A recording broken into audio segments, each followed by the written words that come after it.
What's up, everybody? Welcome back. I don't know what number this episode this is, but it's episode of Franco's World with my very talented guest, Maximilian Spinelli. Max, how are you, bud? I'm good. Happy to be back. We've decided that he's a quote unquote friend of the pod. I hate to use that term, but he is. He's part of the Two Timers Club. It's a very I want a jacket. I would like a Letterman jacket. You know how like SNL does the Five Timers Club with like the robe? Like Yeah. I want to get to that point eventually. I would love that. Let's just do 3 more episodes after this in a Except row. except instead of like a robe, you're gonna get this candle called Oak and Moss. It's my favorite candle. It's by W&L Wolf and Lamb, and they don't make it Ooh. anymore, and I can't find it anywhere. I'm very upset. Well, if you send me that candle, I'll know it's real. That's That true. last If the you last of its kind. honestly like, if somebody is around me and they get the Oak Moss candle scent in the air, it means something. Yeah. It means a lot. I love it. I'm a big candle boy. Let me tell you that. I love a I'm a good big candle. I'm a big candle guy too. Now, our candle guys, they're soft boys, right? Candle guys are soft boys. Well, it depends. Sometimes, sometimes a candle guy, they're just masking their other ways. The scent of their disgustingness. Yeah. But a true candle guy, you know what I mean? When it's just you already smell good, the Yeah. candle's the aesthetic. If Yeah. you're going for a different energy, you're a soft boy. Now, I don't know if I use the candles for the aesthetic aspect of it. Now, I do have a couple candles that are aesthetic. Like I have one that's like an old girlfriend got it for me. It's like a Yingling, like they've made it out of a Yingling bottle. And Oh, it's like that's a cool. candle in there. And I burnt it once, and then she's like, "That's for decoration, you idiot." And I was like, Yeah. "Oh, okay." So I Well, have that. But the yeah. wolf and lamb candle, that's being used. I mean an aesthetic when you want that energy. If Oh, you're in oak moss mood, you know what I mean? Like I've right. got I've got different kind of vibes. Okay. I have company candles when you have people over. Those are company candles. Now, do you have a post coitus candle? Candle? I do. Yeah, that's tobacco and amber.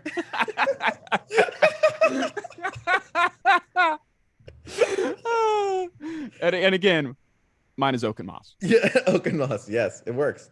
Let me tell you something. We've come to the conclusion that I might be a soft boy. We were going down a few things. Like, look at me. I have a beaded bracelet on. I was just gonna say the beaded bracelet. I got this actually when I was up in the city. I'd forgot the name of the comic who gave it to me, but she made these for Earth Day, and this one was cool. That's cool. I mean, it's not even from somewhere. You got it's homemade. Yeah. I would love to know which comic did that. Dude. Oh my God. Yemi? Yummy. Yumi. Yumi. Huh.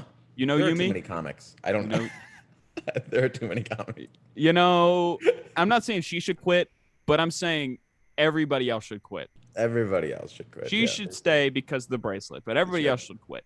open a shop. Yes. So you are sort of like the champion of soft boys. You lead us because I'm now apparently a disciple. Yeah. Explain to me like what some of the checklist is to be a soft boy. Explain like, or maybe you could ask me like, hey, do you do this? Do you do that? And we don't have a list because that would be too hard. Okay. So you gotta stay soft. So say Um, soft boy is also very similar to doing less. oh yeah, shout out Mike Bramante. Great pod. Great pod. Love Mike. I I mean, listen, it's a mindset. It's a style, it's an energy. It's another way of saying you're a huge bitch, I Right. think. Okay. But I think it's re-owning that. You know what I mean? I also didn't mean to be this way, but I thought it was funny when Mike and I were first making sketches, we called it Soft Boys Comedy, and it made sense because Mike and I, you're not going to believe this, we're not exactly a mask. Not a couple of hunks over here just swinging You're not dongs. big like cigar, go out and shoot an animal. Yeah. Guy. Yeah, I remember I went to Newport last summer with a group of friends, and I was staying at our friend Kathy's house, and Mhm. like there were a couple other guys there, and our friend Chris, we were hanging out. It was the end of the night, and we were with Kathy's dad, and her dad, nice guy. They have money, God bless. And he pulls out a bottle of Lagavulin, and he goes, "Chris, Wow. how would you like a little Lagavulin, a little whiskey?" And I'm standing right there, and I go, "You don't think I'd want a little whiskey?" And I overplayed my hand because then he gave it to me and I didn't like it. Obviously, Right. it tasted yucky, but Yucky. I had to. He knew I'm not a whiskey boy. It's too Mhm. much. I So like I like it just for the look. yeah, well, obviously it's the aesthetic. And if you're doing things for aesthetic, you're a soft boy. Let me ask you this, Franco. You have plants in your house? I'm currently in my parents' house, so yeah, there are plants. But in my old apartments, I've never had a Never plant. had plants. Tell you what, that would have been soft. That would have been very soft. That now here's how much I am of sort of like an aesthetic look. I had a gig on New Year's, all right, and it was a nice like hotel, and afterwards I was at the hotel bar, and I was like Yeah. J and B and water, and I was just like Ah, sitting there. All my I had a suit on, and I had my yeah. J and B water. I'm watching the ball drop, and I felt like I was like on a Sinatra record or something like that. That's cool. Very soft That's boy. cool. That's soft, especially because you're alone on New Year's. You know, Yeah, that's you you know didn't what? have. Yeah, you were kissing the glass at midnight. I let I me get ask you very this: what emotional on New Year's. do you? Yeah, I get very sad. Because it's the end of something, but it's also the It's beginning. I get it's very confusing because like I surround myself by happy things. First off, on the TV, I got my guy Andy Cohen on there. He's hilarious. All right, I love Andy Hmm. Cohen. Have him going on. He's funny. Then him and Anderson go back and forth. They're funny. Then they bring on my guy John Mayer, and that gets me in my feels. And I also have a John Mayer shirt on right now, so soft boy just add to the soft boy You're just list. checking things off the And box. but it's so funny because like you know, you hear that 10, 9, 8, and then they play Yeah, Auld Lang Syne, and I don't even know the yeah. words, and it gets me in my feels, and I do a lot of reflection, and I'm also optimistic, but for some reason I'm just sad. I don't know why. Because you're a soft boy. I mean, getting emotional at the end of a year. I mean, that's you're getting reflective. That's it. It doesn't matter what you look like or what you do. It's all comes from inside, you know? Yeah, And inside, that's a gooey nougat center. Let me tell you very that much. on I'm like a fast Franco. break. That's that's wonderful. God forbid. Okay, maybe you're coming on tour with us now. Now we have to have you come with us. I will open and do 5 minutes, and I'll just sit there and just be like, so how are we like feeling today? Like you guys want to talk about like your How's everybody feelings or doing? Yeah. the other thing that I do, let me think. Oh my gosh. I lost what I was gonna do. You go ahead. What are some other soft boy stuff? Wow. How about this? You ever on public transportation listen to music? You look out the window, really get caught in your feelings. That ever happen to Yeah. you? Yeah, that's I tell you when I was a kid, bro, I used to listen to like what I wanted the soundtrack to be as whatever mood I was in or wherever geographic location I was at. And like I would just sort of insert myself into movie scenes and be like, this is me at this moment. hmm Yeah. that's. I mean, listen, that's beautiful. I, That's the life. I have multiple playlists on Spotify for certain moods that I want to transport myself into. Do you ever That's get beautiful. sad? Do you ever make yourself sad because you want to be sad at one point? I don't know if it's sad, but I think it's like more like I would call it centered. But yeah, no, I do. I have certain music that if I want to just kind of like slow down the world, man, just kind of So take a what's seat. on that? What's on that list? You can't just say I have music and hide it from us. Well, let me tell you something. I can pull up the old Spotify app right now and Is that tell the you. military green iPhone? This is, and it's also shattered. I It's, by the also have the way, military green iPhone. the night I got this, I dropped it and shattered it. So ever since then, it's part of the look now. The spider webs on the back. I like it. I like it. You know what's been big for me lately? I've been big on Bowie. David I've been Bowie. I heard big that on episode Bowie with Ben. with Ben. Yeah, yeah. So that's I didn't even know who he was before. I knew who he was, but I didn't know any of his music beforehand. And now I'm a big Bowie boy. I got a tattoo after. No kidding. Yeah, You just got that? yeah. Let's After examine it. that, That is so cool. yeah. Man. So Hmm. are you you are like me in the sense that whenever you're onto something new, maybe an artist that you like, you have to know everything about them. Yeah, well, I mean, especially because like I wanted to. I don't know, like I think it's my late age that I'm in now, but I like learning again. Like it's like you know how you go backwards. I used to resent school, and now like Hmm. I'm into it again. Oh, So I like I never read stopped learning. Right. I Yeah. read a book. I listened to all the music. I wanted to get into it, Right. and I think it's like I like instead of liking a lot of things, I'm into like loving certain things right now. Wow. Yeah. Wow. I like That that. goes for people too, Franco, and you're on the list. Let That's me right. tell you. That's right, baby. That's right. I still am in debt to you because I took that trip to New York for a job interview and you were like, "You're in town? You're on." And I was Yeah. like, "Dude, that was like arguably like the obviously the coolest venue I'd ever gotten to perform at just because my typical venues are bad." But Yeah. that was awesome, man. I can't thank you enough for that. It was an absolute pleasure. Let me tell you, you're taller in person. See, You people have been saying that. People say I look short in my pictures. yeah. Well, because I think it's because you're a slender boy. Yeah, I am slender. So, I'm working on that. I'm working on that. but I mean, you're a giant though in person. You're tall. 6'3", 6'3" man. My mom Yeah. is like 5'11". She played college basketball, and I did not play high school basketball. I was Ah. bad. Did you play any sports? Yeah, I played football, soccer, tennis, and baseball. Let me tell you something. Next time you're in the city, I think we're hitting the tennis courts. Let me tell you. Yeah, we talked about that on the last episode that you were played for fun in college. I'd love to play again. Oh, I love it. Yeah, I mean, there's outdoor courts. There's also a bubble here that Ben and I go to throughout the summer. It's I'd great. love to play. I'd love to Hmm. play. So going back to the soft boy stuff. For me, and obsessions with artists, I had in college I was a like McConaughey stan. So like all of his weird philosophical McConaughey is that like well I wouldn't do that, but like those I don't know what you call it, the McConaissance, like I was into Yeah. all that. Like I would run and work out while he was like giving some speech about like you got to be the author on your own book of life, so when you turn the page, baby, there's nothing there and you get to writing. And I'm like, Yeah. yeah, I get it. So What was and the Oscar speech where he was like, "I look up to me in 5 years"? yeah, that That's a was baller fucking move. it was Only he big. could get away with saying that. Could you imagine True. anybody else? They get Yeah. shit on. I'm trying to think of a funny actor that would like get up there. It's like Mel Gibson would get up there and he's like, I live myself in 5 years or something like Yeah. that. He'd be Somebody in prison. crazy. Exactly. But then I got into and I've gotten into other artists too. But then like 2019, I got into John Mayer's stuff. So and then I had to learn everything about him because he's a funny guy. He plays good music, and now I have like 5 or 6 records of his. So I don't know who the next one is going to be. Let me tell you something. I think for me, it's also Maggie Rogers. I think she's an artist. Let me tell you Okay. something. She does the Lord's work. Really, it's an ethereal kind of vibe. If you just kind of Mm, like, all of a sudden, you're just kind of floating. You're just kind of yeah. like, you're vibing.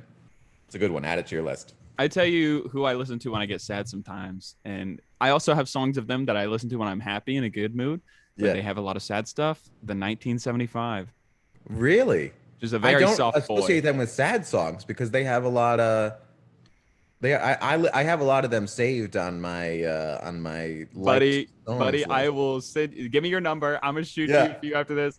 I literally have a playlist only for me. I call it the private collection. It's like, it's like 15 of their like saddest songs. And I listen to it late night driving by myself.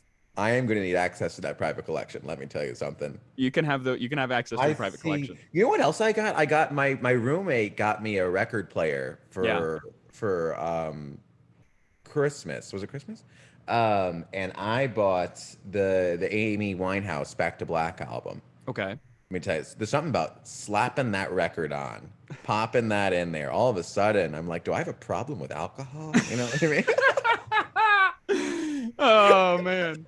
Gosh, I hope I don't join the 27 club or something Yeah, like yeah. I can't even. Now I'm 28. I missed the boat. that. Oh man. It's Uh, funny that I take it old school when I put my records on. And I go put my records on, you yeah. know? And I like it depending on what I want. So say I'm in a mood to some sort of like storytelling, I'll put on like John Mayer Paradise Valley, where it's like westerny feel, like Hmm. very acoustic stuff, and I'll sit there and I'll listen to it and I'll contemplate my life and I'll be like, I want to move to Wyoming and get a horse and never talk to anybody. That sounds like my nightmare, but I think that would. I'm a social creature, but you got these. You got a couple of axes behind you. You Oh slap yeah, the yeah. I play. tickle the axe? I don't. Oh, we almost lost camera access right there. Hold on one second. I'll pull one out. Just keep saying words. Yeah. Well, do you like John Mayer because of the bullshit? Because of the guitar stuff or because of the music? It's it started. I like this stuff because the music, because I hated him when I was a kid because my sister liked him. Ah, And then I had somebody I was like dating at the time say she was like, "Oh, he's my favorite." And then I started listening to him and I was like, "No, he's my favorite now." yeah. So that's actually my favorite. So I got this nice purple guitar here. That's sick. Yeah. And then I have it's not a Strat. It's a Fender Squire Strat, so I'm a cheapskate. Let me ask you this. Have you ever sat down on the floor of your bedroom against the bed, just kind of strumming? Yeah, I set That's in a my soft.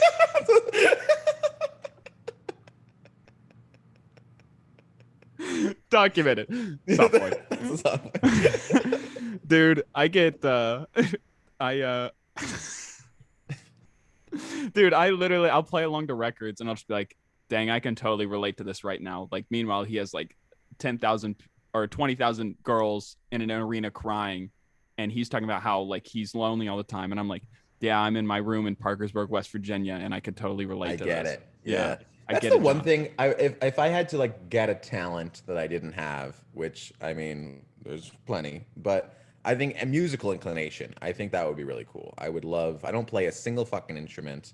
I would love to be the guy that just kind of like walks into a party, plays a song on a piano. Or like just kind of Yeah, piano's a nice one. The guitar stuff I don't like outwardly like I don't go out of my way to tell people, oh yeah, I play guitar. Because I think people that go out of their wow, nice way, shower. Look at this. Sorry, go. you have good hair. I Let me tell you something. The problem with it is that I just showered and you're just gonna see it. It's gonna go up. I did too. That's what And like happens. I It have like just this weird like half of it is like curly and half of it looks like I was in like student government as a kid. Like it's yeah. it's very weird right now. For the student council cut. Yeah, that's what I got going on right now, bro.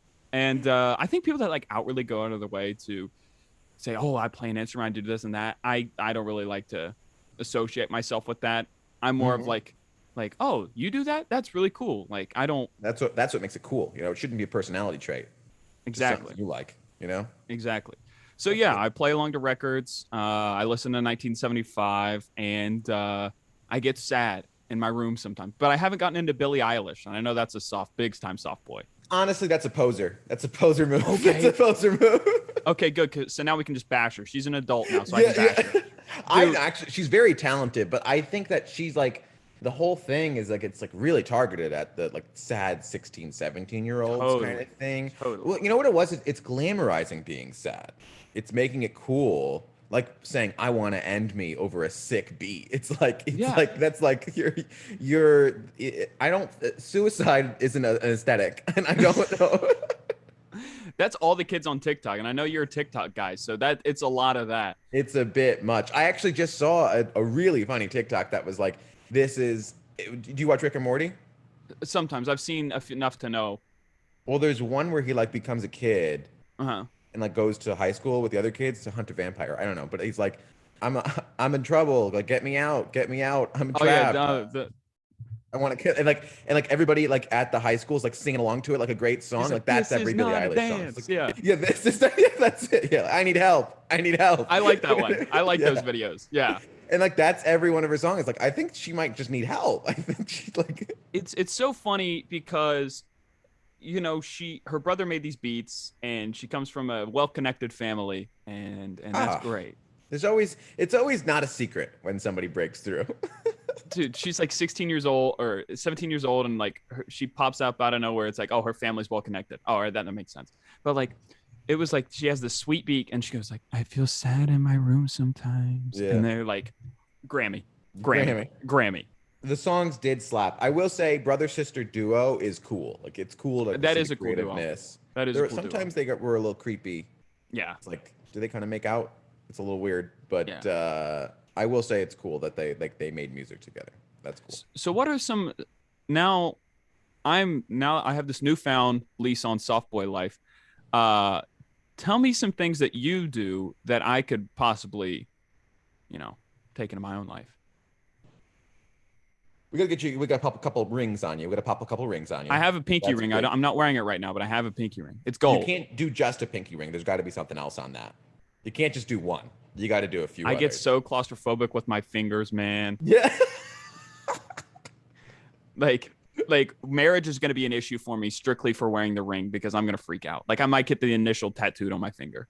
Yeah, well, we got to get some nonsense symbols tattooed on you. That's something that we Just have to utter do. just utter nonsense. Some You nonsense. had a tattoo I saw that said "Sue me." I thought that Yeah, was cool. that's a catchphrase, baby. I like that. I just got three on Saturday, and it was the Bowie lightning bolts, Yeah, this little alien driving a spaceship, that's a cool guy. and then this Thor dog. It's a dog that is Thor. Okay. All right. So, do you like now? We tried to talk about tattoos last time. I'm kind of an idiot. Um, are you trying? Is that a stick and poke? No. I don't know how Ugh. this stuff works. It's just the classic needle, electric needle. What's a stick and poke? I thought that was where like, hey, Stick I and want poke is this. like the Asian, like the Oh, ancient kind of like, Tabori. yeah, sure. And I think it's like that's like a cool one to get. I think it's also what's cool is like you can stick and poke yourself at home. No thanks. But I think like it hurts more, famously. So I think it's Yeah, like you earned the art more. yeah. But The people that get like the full Japanese arm, and then yeah, they have like their elbow worked on too. Like, yeah. is that like just taking a rifle straight to your elbow and just like I've never had the pleasure, but anything that's against bone, it doesn't feel good. I Like gotta the start gaining weight so I can actually get tattoos and look good. listen, I mean, I'm not exactly yoked, and I hope it looks okay. You look fine, but I think on the spectrum, I'm on the side of too skinny. Do you work out? Yeah, I run constantly. I've been getting into weightlifting. We gotta tone down the cardio, I guess, huh? Look at me, I'm giving you advice. I'm a You know what we gotta do, dude? We gotta stop running. we Okay. gotta. When I was working with Hemsworth for the Thor movies, I We said cut all that cardio out. cut the cardio. At best, maybe a hill walk. You know what I mean? Because it's still working the No, legs. I in West Virginia, like we have mountains. I like to run up the mountains. Like I Well, that's like because you also fucking gallop. When you're 6'3" with horse legs, it's a lot easier to fucking run. Let me tell you something. That's true, bro. That's very true. Also, I do it as sort of like a mental punishment. Like we've been talking about therapy and stuff like that. Yeah. I know that like whenever I'm having like a bad day or something like that, I know that if I force myself to get out and like run up this mountain a couple times, it'll be like conquering something. Yeah, I don't have that. Okay. My friend Ben, we talked about. He has a great bit about when I'm running. Like that's only if you're in good shape or you're a good runner. Because when I'm running, all I'm thinking about is the fact that I'm running and I'm tired, and the fact that I can hear my heartbeat in my fucking brain. Like Yeah, that's yeah, you can hear it in your and ears. Yeah. that really resonated with me because I when I start running, I can't wait to stop running. Okay. It's Okay. terrible.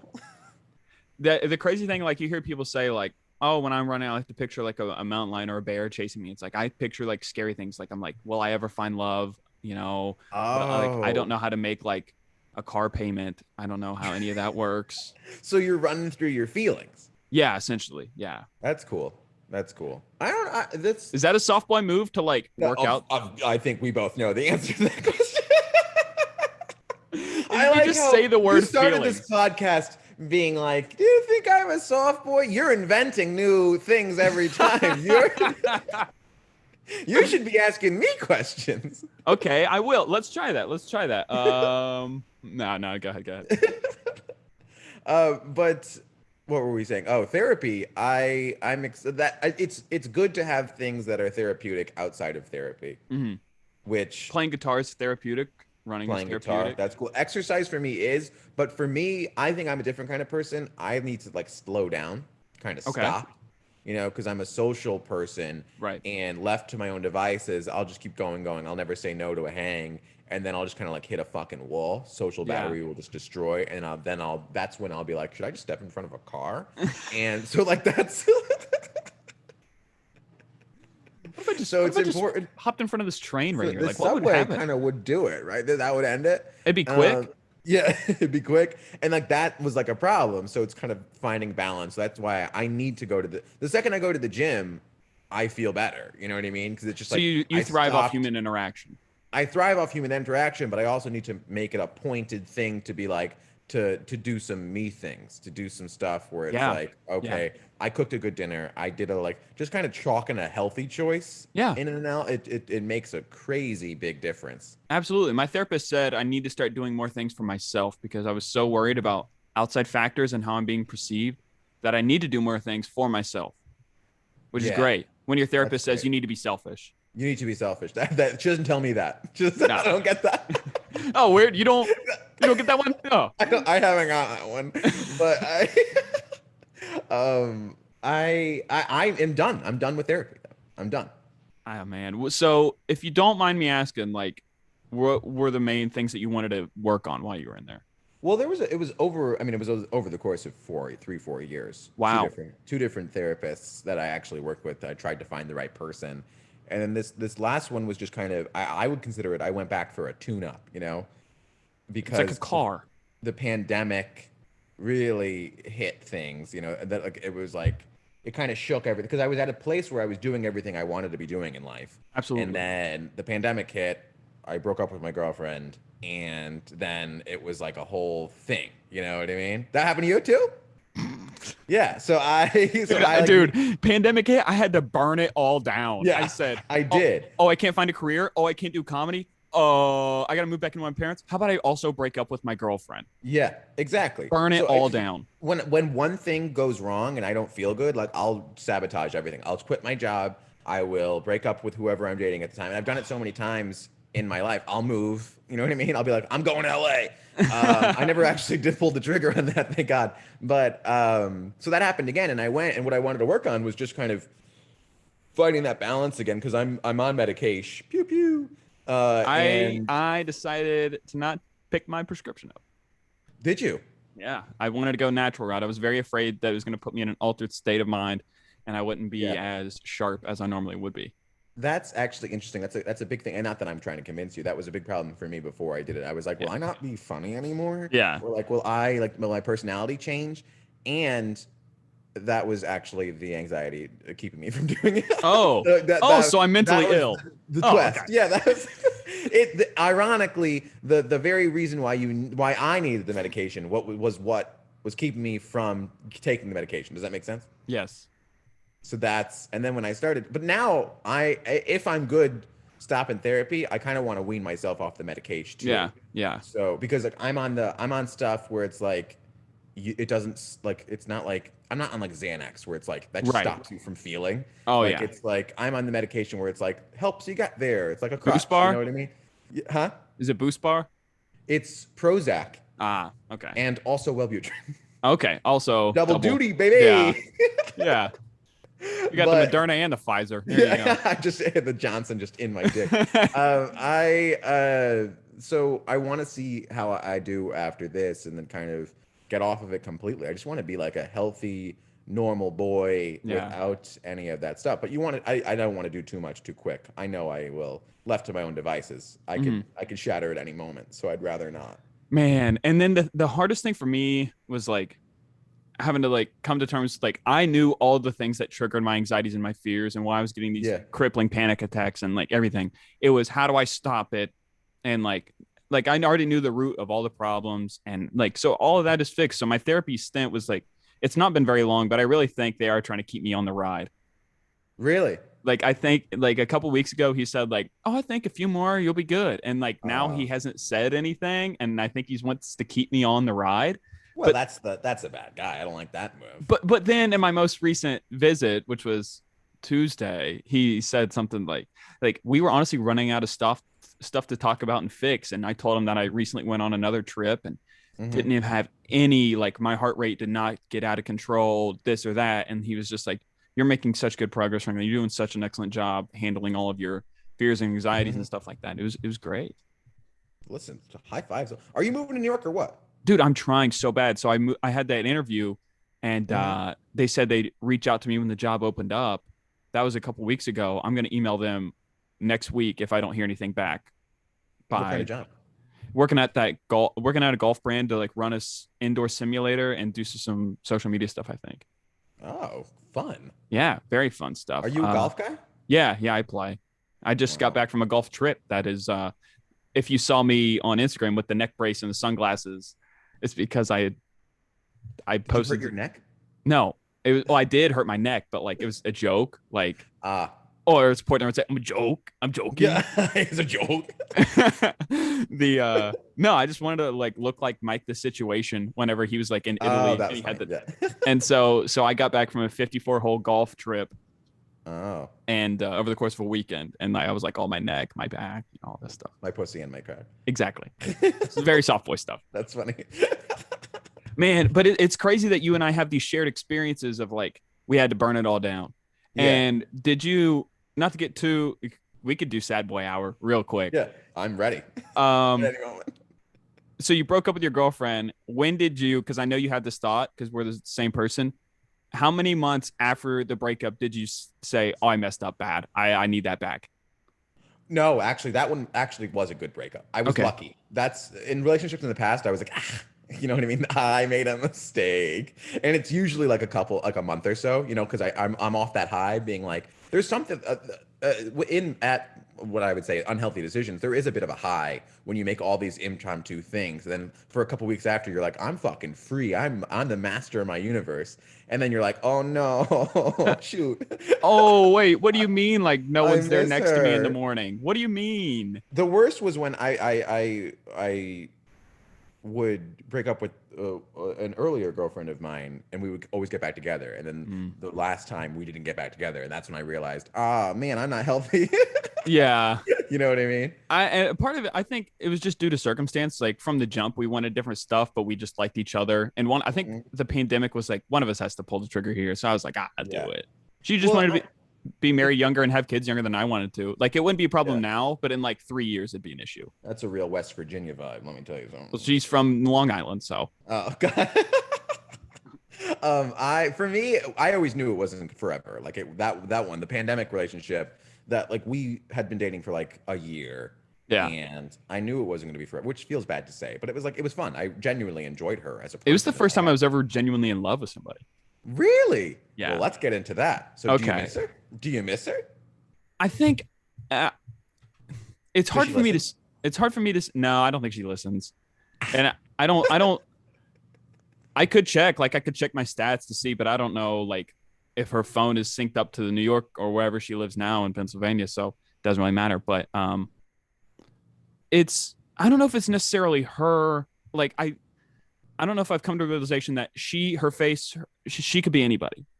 It could be anybody, but it's the things that she did and the way she made me feel and the things that she said that I missed. Ah, And I think it's the worry that my next person, who I'm very excited to find, like eventually, mhm. like I'm, excited to find that person, but like it's the fear that maybe they won't do the things that they did, but they shouldn't do the things that she did because that wouldn't be fair to the next person to compare her to first person. That's beautiful.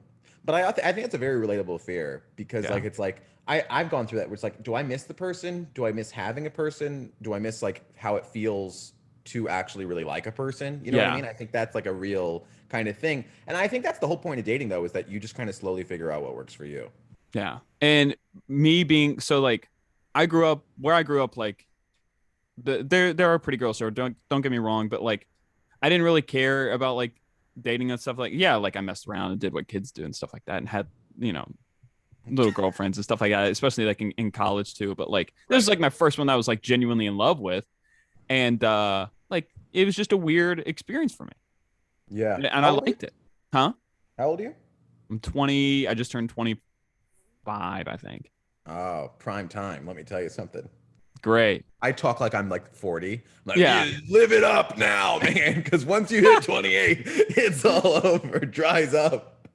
Dude, I just yeah, I don't know. Like I never really was like I was always so focused on myself and then like it was I had to somehow become a relationship guy, which was good, Yeah. but it also was like I'd been nothing but like focusing on myself for however many years and then I had to try to focus on somebody else. I think I did an all right job, but there Yeah. towards the end I was probably very negative just because of the pandemic, couldn't Mhm. find a job, couldn't do comedy, this and that. She just had to hear that all day. I'm sure it was tough on her.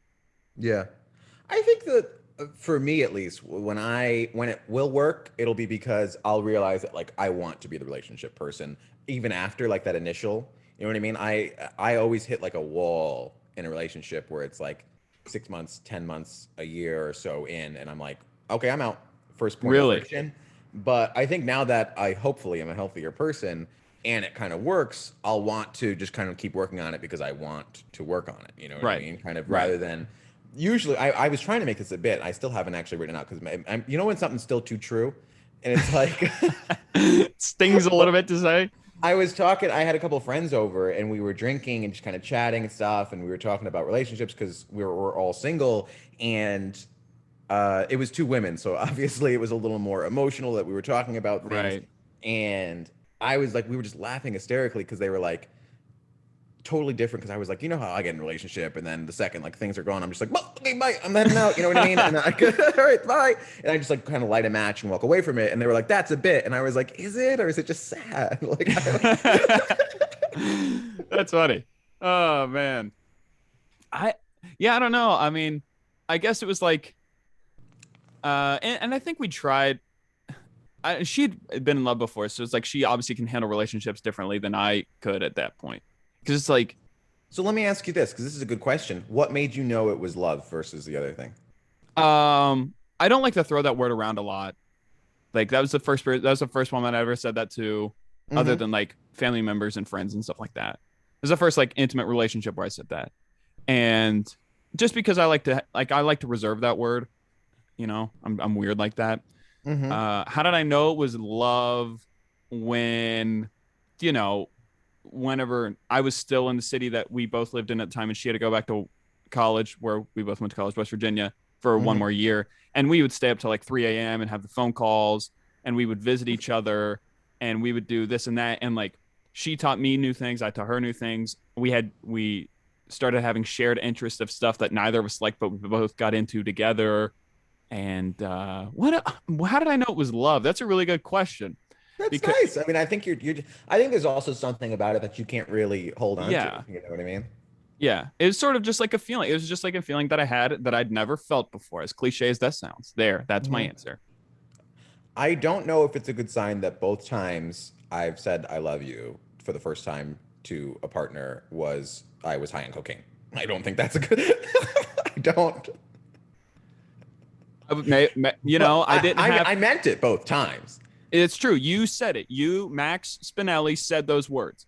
Yeah. So, And the I first. meant it. And then I like afterwards, but I think the first time I really meant it because afterwards I was like, I was so happy that I said it and I needed that boost. The second time I was like, maybe I made a mistake to the second person. But Dude, she had probably been like waiting on me to say this word forever because we had already been dating. Like we weren't like technically official, but we had been seeing each other for like half a year, it felt Mhm. like. And we were technically official for like a few months. And then I finally said it, and she was like, finally you said it. But like Yeah. we were in bed together and I said Yeah. it, as opposed to like it's like a nice thing and I say That's it. so funny about college relationships. It's like you are Well, straight up. I was a professional person. She was a college person. Oh, wow, good for you. But no, I Yeah. think that, but like that's so true about like those kind of relationships because it's like you're together for like 7 months, sleeping together all the time, and then the time that you actually start dating and say I love you is the same time, which is not how I don't think it's how it's supposed to be, but how is anything supposed to be, you know? That's true. There's no set list of rules of how relationships should work or not. I But also like to it was make it. funny. It was funny because like I was like, she asked me like, when did you know that you love me or something like that? And I was like, I don't know. I guess like a couple months ago. And I was like, when did you know that you love me? She was like, probably after our first date. And I was like, Wow. I think she said that. I think she said that. Tell you what, a first date with Franco's got to be electric then. It was very boring. We went to the local coffee shop and talked, and I think she talked about her ex a lot.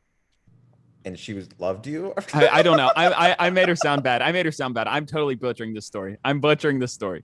Let me tell you something though. Having had a couple of great conversations, I could see it. You know what I mean? Yeah. Well, I'm a very lovable guy, and I cannot wait. I cannot wait to be a mildly successful stand-up person who's like a professional comic and is just like uh drowning in the ladies. That In the is, poon. yeah, definitely. No, I don't think I have that streak in me to just like run through people. That's just not me. Yeah, I don't have the energy, not not the sexual energy, but the energy too. Yeah, that's Like I true. remember I work with with someone who she used to date like four people at the same time I can't do that. and had people, she would like have them on burners. She used to say like this one's moving up to the front burner, back burner. And like I mean like actually like dating them, not like sleeping with like Okay, the okay, she's okay. like she's going out to dinner with this one, coffee with this one, and keeping it all going. And it's like she was also one of the hardest working people I met. And I was like, I don't know how you do this. I was Yeah. like, when I start dating one person, that's it. I'm done. Yeah. And that's a lot of work. It's like I'm it's too much. absolutely. I'm a monogamous dater. Yeah. You And know. not even for moral reasons or that kind of No. stuff. It's because I don't have the I can't do more than that. Whereas I'm taking the soft boy route, it would break my heart if I had to choose between multiple people at one time. It would break my heart. Oh, that is sad. I also I think like I think it's a fun for someone like I can't speak for you, but for someone like me, it's a fun challenge. I like to challenge myself to see if I can actually like someone, and then when I feel myself doing it, I get really fucking pumped. So I Yeah. I go forward with it. I'm excited. I'm excited to find my next person. I don't know what the deal is going to be with This is that the one. softest conversation I've had in a while, and I'm very excited about it. This is good. This is a lot better than our first episode where we just talked about your Portnoy impression and how you went to college somewhere. But that was an introductory one. People had to get to know Yeah. you. But Let I me tell like you something. I haven't done the impression since. I keep coming back to it, being like, should I do more of that? Franco really liked that impression, it. and I Well, haven't done it again.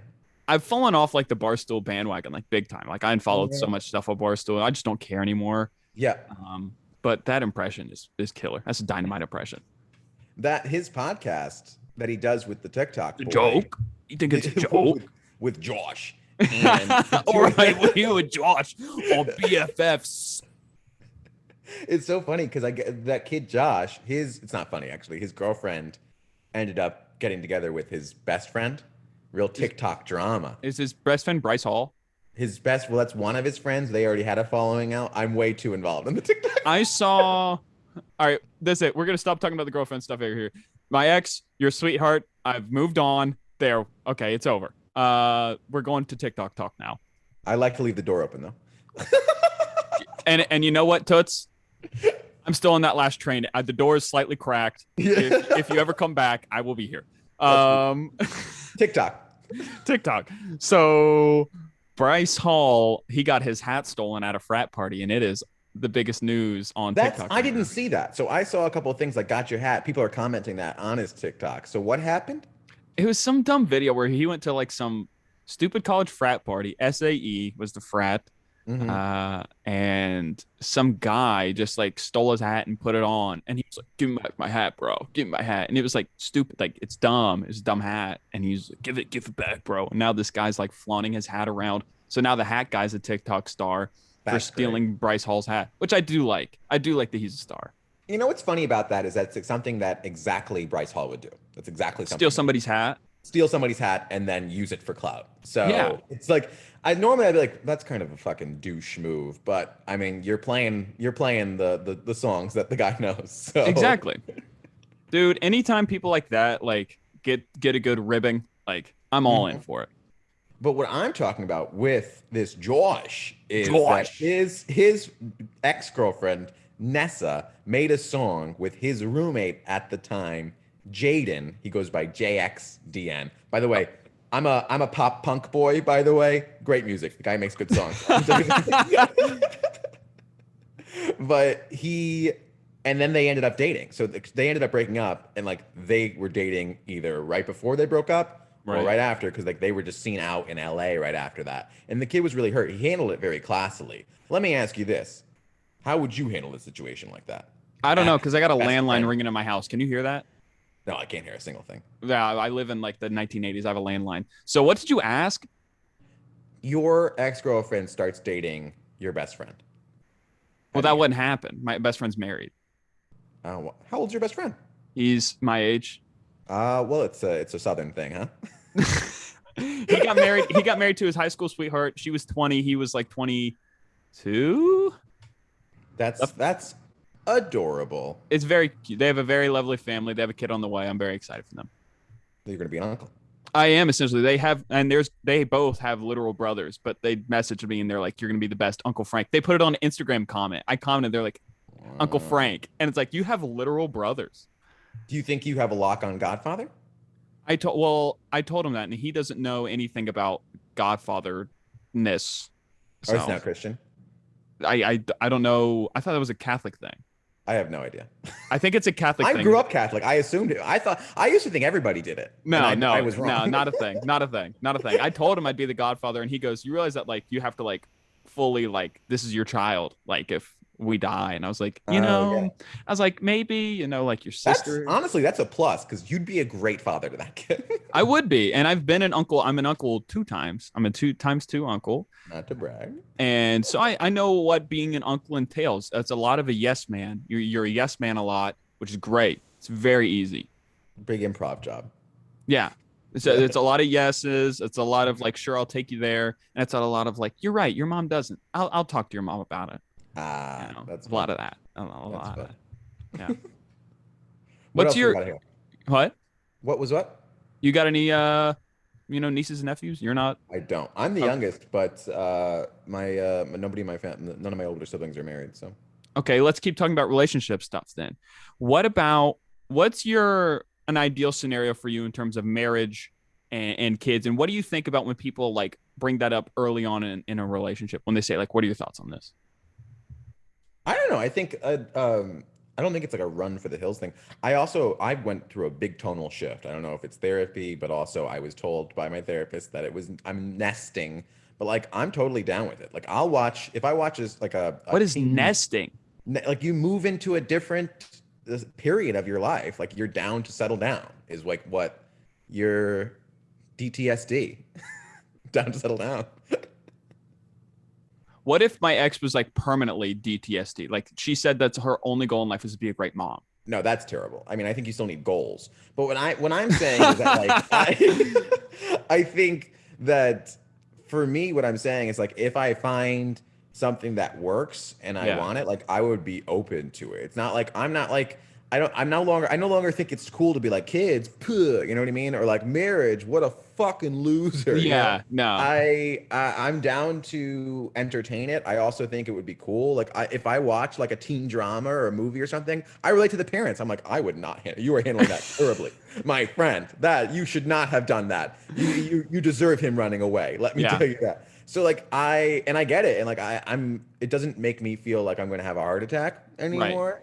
Okay. I definitely am not ready for it. No, number one, because I've never been more single in my life, but also number two, I think that like I still everything that I'm doing right now, career wise, is way too much up in the air. Yeah, Also, that's the thing. It's I like can't I see want things. to like get myself established before I start looking for a wife and a child. Mm-hmm. That's it's kind of my whole vibe. I'm a big part of the let things happen. I'm open to anything. Like if I go on a date with someone, I'm not expecting anything, but I'm also I could expect anything. Does that make sense? When I go on dates with people, I'm looking for the best out of them, if that makes sense. So when you say you're not expecting much, I'm expecting them to put their best foot forward. What I mean is like I'm not expecting this to be a partner in marriage. I'm not Okay, yeah, that's a expecting feel. that. Yeah, it's like Yeah. a good boxer. The first couple rounds, you just feeling them out. You're like, so Yeah. what do you think about this? What do you think about that? Because Yeah, I'm still okay with dating just to date. You know what I mean? I feel like sometimes people, I mean, maybe they're in their late 20s, early 30s.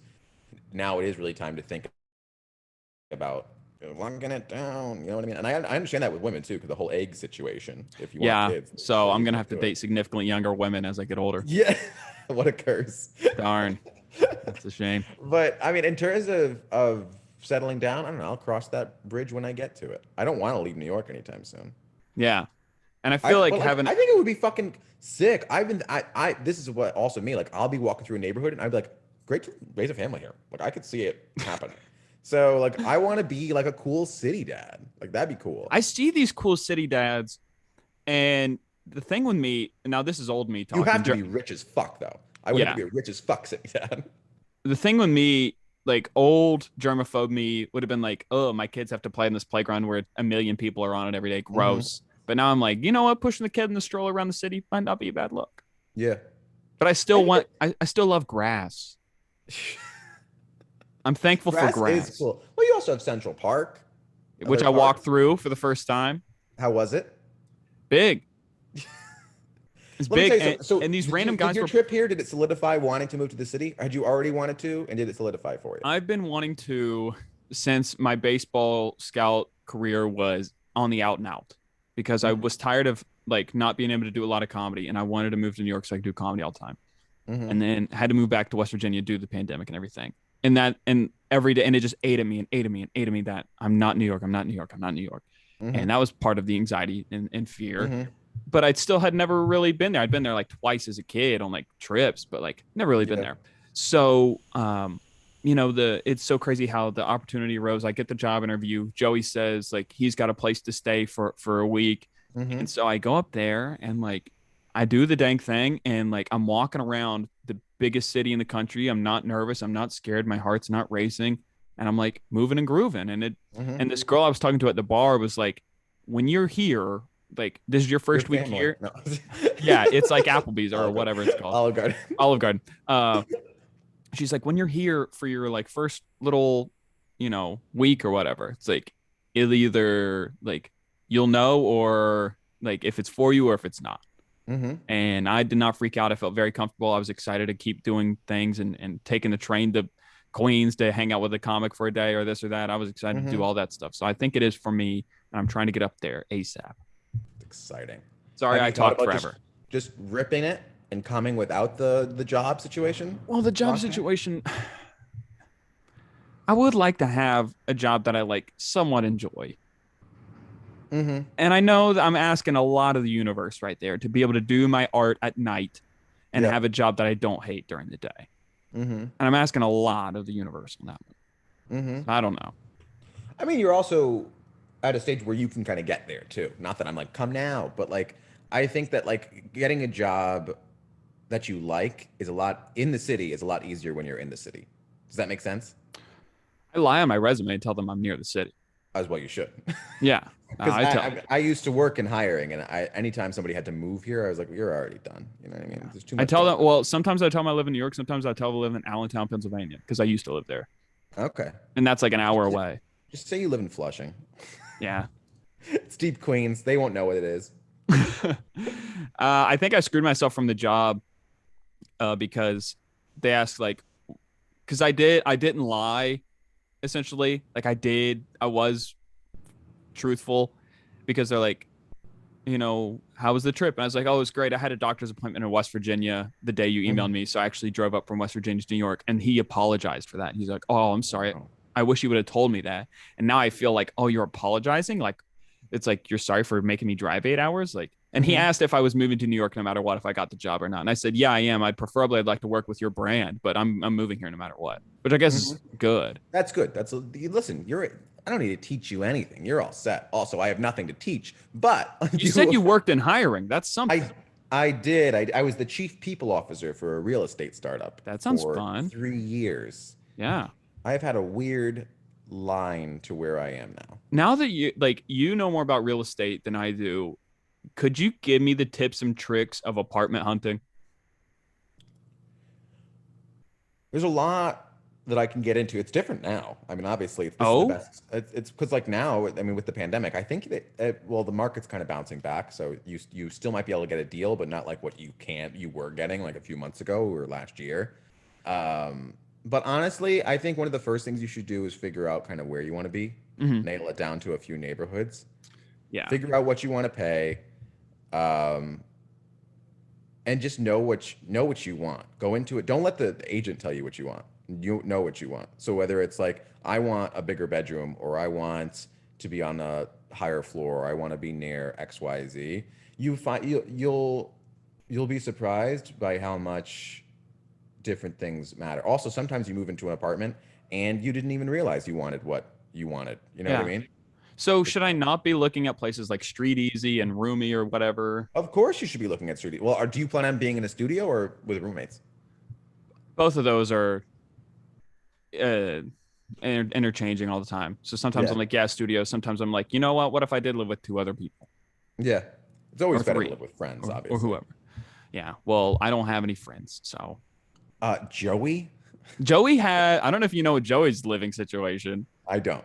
Oh man, it What is is it? nice. I don't want to out him on on some things, but like, let's just say he lives in a really nice apartment on the Upper East Side, and like it's in unit washer dryer, in unit this that, in unit this and that. He's got a good Is he by setup. himself?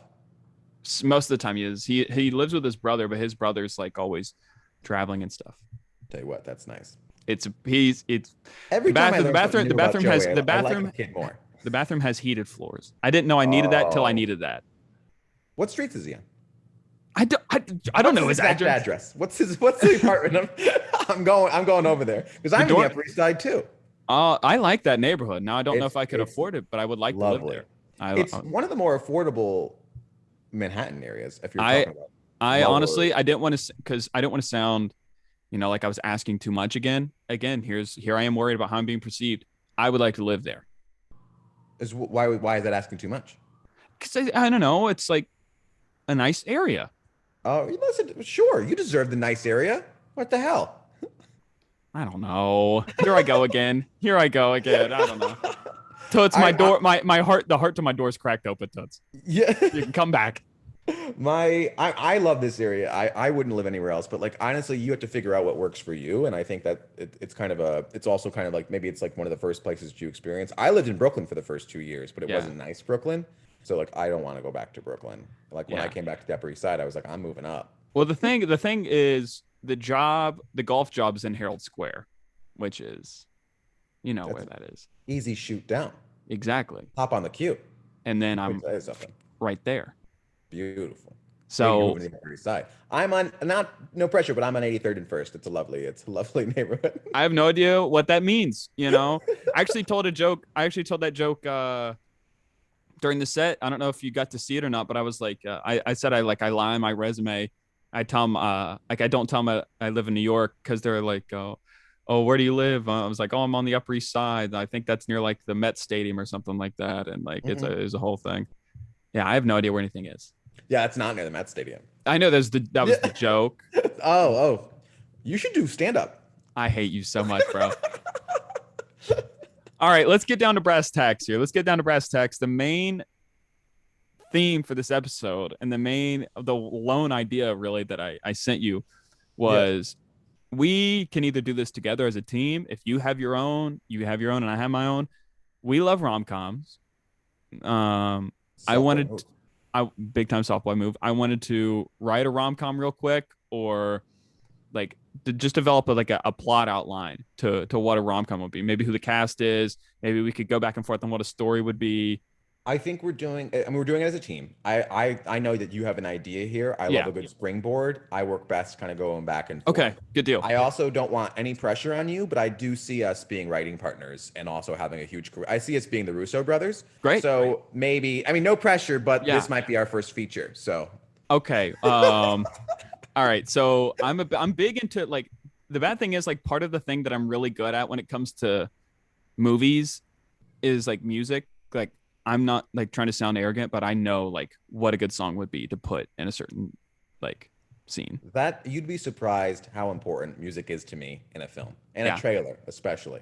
Yeah. I oftentimes listen to a song and I'm like, that's a trailer song. You know what song we're putting in this one?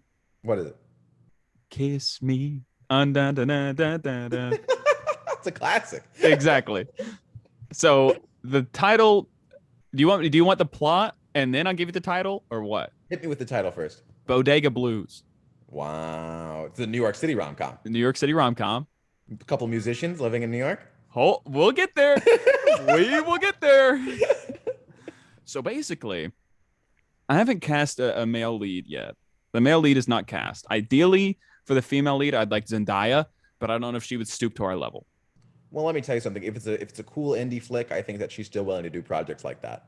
If Okay. it feels right. If it feels like a right vehicle for her. So, But honestly, I love a trashy rom-com that's like kind of like poorly written. Zendaya might not be a good cast member for this. she could take any script and make it work, though. I think That's also true. That's also true. So basically, the original story actually stems from a dream I had. Wow. Okay, so I'll tell you the dream, and then we can plug and play cast members, Right. and we'll go back and forth. So the dream I had is I'm working at a bodega, Okay, New York City, fresh in my brain. I'm having these weird dreams. I'm working at a bodega. This hooded figure walks in, and I treat her like I treat all of my customers, very poorly. Ah, Get out of my store quickly. Let's go. Let's buy something. Let's move on. yeah. She thinks it's hilarious. Mm-hmm. For some reason, she's dying laughing. I can't tell who this person is. She takes the hood off when she goes to buy something. It was Kendall Jenner. Now, who is gonna be the person? Who could that be? Okay. Now, are you saying is this actually a celebrity in the movie, or is this the love interest? This was my dream. This is the dream I had. Now I don't know. We're gonna plug and play who these people could be eventually. Okay. So I'll tell you the dream, and then Yeah. we could figure out who would be good for the roles. Okay. So then except the one musical character, because all rom-coms have to have a character who's like a musician in real life. Right. So we'll get to him. She's dying laughing, and I'm making her laugh because I'm a great comic, as we all know. And she says, "You're really funny. You should come to this party I'm having tonight." Wow. Okay. All right. So I go to the party, dressed to the nines. Never been to a Hollywood party ever in my life. Mm-hmm. Right. I walk in. The first person I see is The Weeknd. All right. I don't know the guy at all. And The Weeknd, I go, "Hey, Weeknd, have you seen Kendall anywhere?" And he starts laughing. He's like, "Does security even know you're in here, bro? Like, who are you?" He's being a real Yeah. jerk. And then Kendall and I lock eyes, and then she looks me up and down, and she has the look on her face like someone handed her a menu written in French. Like she Mm-hmm. can't believe I'm there. Mm-hmm. She just disappears into the party, Wow. and I'm like, what was that about? And then I just leave. I can hear The Weeknd's like villainous laugh as I'm leaving, and then we get a magazine shipment in like the next week. On the cover is Kendall Jenner. All right. Wow. And she's naming her top 5 hidden places in New York.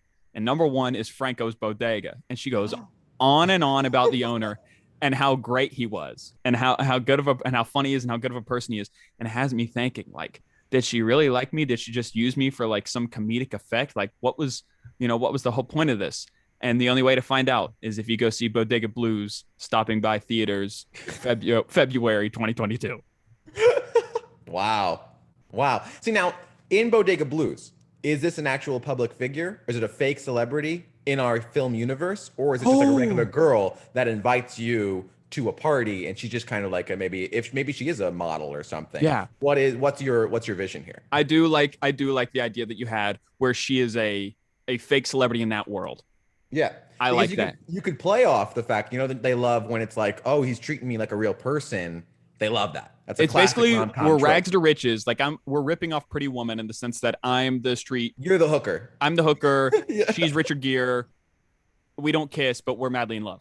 Yeah. That's hot. I've never tried that no kissing thing, but it did look cool. Is that a rule? I don't think I've ever seen that movie. No, they can like hook up like all weekend, no kissing. Well, that's like a hooker rule. Oh, okay. That's like a thing. That's I've like never an done old that joke. before. You've never had a hooker, have you? No. Neither have I. That sounds Okay. terrifying. Let's just keep it moving. Keep it moving. What do you got about Bodega Blues? Let's go. Well, who's playing the Franco type? Can I tell you something right here? A little ahead. kind of out of this world casting. Go ahead. I'm not ruling you out to play the character. I'm not ruling you out. I haven't seen your acting chops, but I always think the best to play is the one who it is. You know what I mean? I think that's something to think about. It's sort of my vision, though. I don't know if I'd want to be in it. I'd like to see it. Right? You want to be behind the scenes. You want to be really controlling it. Yeah, I really I'll see be a that. jerk. I'll wear one of those dad baseball hats, be behind the camera. No, no, no, no, no. I could see an Andrew Garfield. I That's a like that. possibility. Now, are we That's just a going to possibility. people that like vaguely look like me? Yes, Or- that is exactly what I would. That's exactly what I did. If we're going to people that vaguely look like me, Yeah. Andrew Garfield. I don't know Weirdly, who- Dev Patel. Yeah, no, I've gotten that. There's another like I think he's an Indian actor too that kind of looks like me. The guy that looks like no. Well, both of those would work. Yeah, all right. I was thinking Dev Patel. Dev Patel's like he's jacked, right?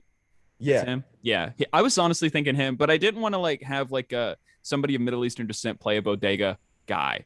Is that too much on the nose? That's too on the nose. Well, it wouldn't feel right for to be like a regular white guy playing. But we got to get me ethnically ambiguous. Like I have a little bit of Yeah. olive skin. Has to So be ethnically ambiguous. yeah. So I don't know who to get there. I like that Andrew Garfield. I like that. He Not could at all be. ambiguous. He just looks like a British boy, but Yeah, he never works. mind. Not Andrew Garfield. We do need someone. We need someone. Do we want him to be rugged? Do we want a rugged bodega worker? Well, it needs to be one of the, like Nick Miller on New Girl. We're rugged, but like still approachable. Absolutely. Absolutely. Maybe it's Jake Johnson. Maybe. That's an option. Maybe. Okay. So we'll start with that. We'll start Jake Johnson. And so what type of celebrity do we want? Do we want like the classic, like Kate Hudson, blonde, like No, I think we do new age celebrity. You know what I mean? Someone who's just kind of like would actually be famous. Maybe they're a rising TikTok star. no TikTokers on the making of this film. I don't care. They're not even making a cameo appearance. There's Right. no TikTok. So Addison Rae's not playing the love interest here. Negative. There will be zero. I don't want any TikTok fingerprints on this picture. Okay, Dixie, maybe Dixie D'Amelio. Guys, so I like the spicy. so like we went to the bodega and this guy Franco is like cool. I feel bad for her, honestly. She's a cutie, but I feel bad for her. She is a cutie, and she actually seems like she's a really fun person. But Yeah, she people- gets destroyed on the internet. And she can't say words, and I feel bad for her about that. She can't. She speaks so funny. God forbid she actually has like something like a speech impediment or something. But Dude, yeah. Or they put us on a side by side on like MSNBC. They're like, Yeah. podcasters making fun of woman with speech impediment. We're both,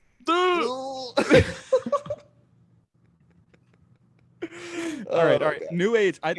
Who's a new age celebrity? I mean, I keep going back to Zendaya. She's definitely a new age celebrity. And she's hot, so and she And could she's be hot. she could be the celebrity. She could just play, but she doesn't play herself, right? She doesn't play. Does she play can't play Zendaya. Well, that's always something. It's like when a celebrity plays a different like a celebrity, like an actor. So it would have to be an actor that I guess isn't super famous in their own right that could play a rising actor. I like the idea of Zendaya just being an absolute superstar In the Zendaya character. and as a character, yeah. And she comes in hooded figure and she's dying laughing at everything. Maybe I'm saying. is it just Zendaya? Is that what it is? Is she playing herself? But I want it to like be different. I don't want it to like she's not Zendaya. Like her name is not Zendaya in the movie. Mm-hmm. She could be whatever star. And maybe she's not an actor. Maybe she's like a big singer. You know who I love? A talent. She's been in a Okay. bunch of stuff. She played. I'm trying to think of where. I don't know her name. Mm-hmm. Love She that. played. I don't know her name, and I can't. You know think who of I the love? stuff that she's I done, don't know who she is. but she's incredible. But she played Storm in the X-Men movie, like the young Storm. Not what I would recognize her from to begin with. I want to look her up because that's what yeah. I'm remembering right now. And Storm let me from tell the you something. X-Men. She's a star, and real star quality. Alexandra Shipp. Let me tell you something. She's a star. Okay. So she's Zendaya now. Or no, she is the Zendaya type. She's playing the celebrity. She's got one of those. She's got that look where she's a star but also likable. great bone structure. Great, but that's it. It's a good bone structure. She's honestly got like that model face, the very sleek face. Mm-hmm. Yeah. Tell you what, is that not a Zendaya type? What's that? That's a Zendaya type. I know. I'm with you. All right. So we have what's her name? Ship. Ship. I don't know her first name, but what's her first name? Alexandra Shipp. I googled it. Is this a joke? Ship. Is this a joke? Alexandra Shipp.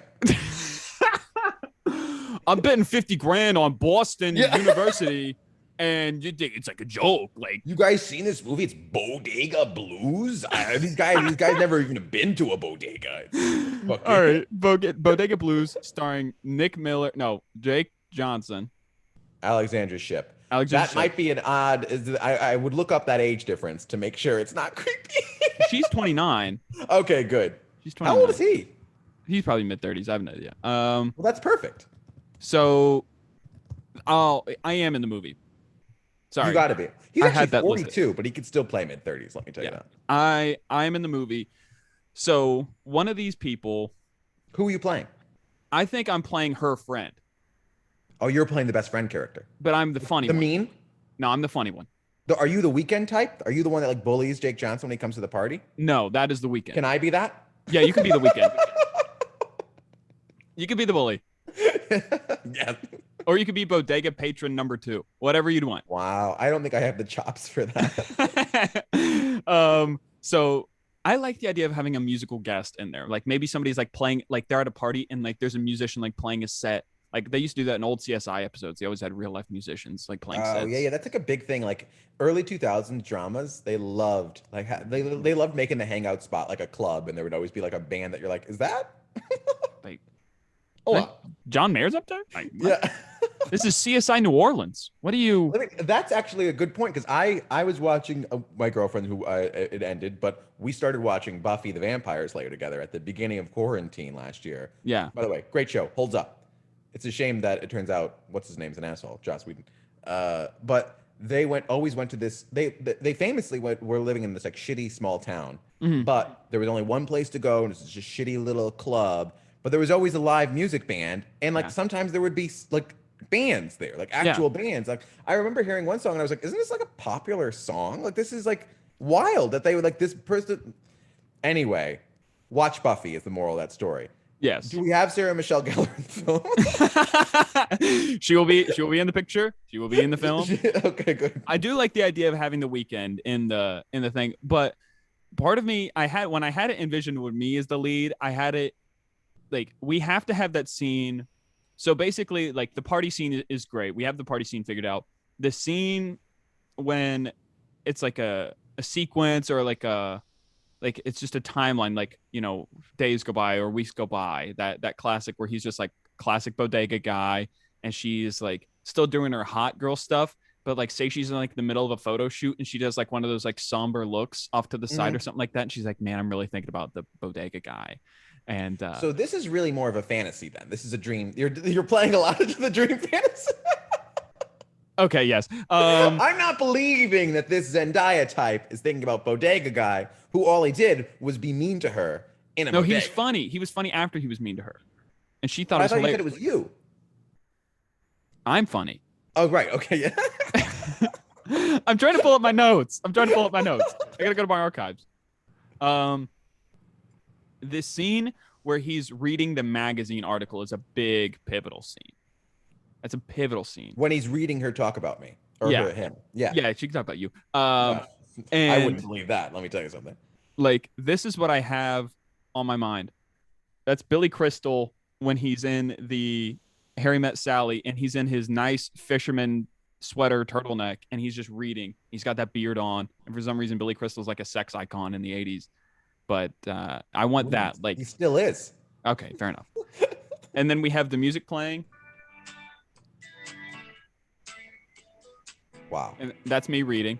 Yeah, that's nice. I just got a notification on Zoom that said, "Am I playing music?" Am I gonna get in trouble? Fuck them. Okay, go ahead. Where do you guys meet again? Where do you guys run into each other again? Because that's very important. I never finished the story. All I got Can I to tell you was something? I don't know why. I feel like it's at a bookstore. I feel like it's at a bookstore. That's a big rom-com move. I feel like your character is very cultured, and I feel like, she's somebody that just wants to like tone it down a notch, yeah, yeah. She wants to have like a regular life with this regular bodega guy. Yeah. And like obviously bodega guy goes to this like little bookshop, little community bookstore. And like, okay, so he goes back to the bodega after the party. None of his classic people that are always in there. We'll get a group of comics to play those people. There's like ribbing them. Like none of them believe that he hung out with what's her Yeah. name. And maybe he hangs out with her all night. Maybe she doesn't make fun of him at the party. She hangs out with him all night. They have a They great have a time. magical evening. They have a magical evening. No kiss. No kiss.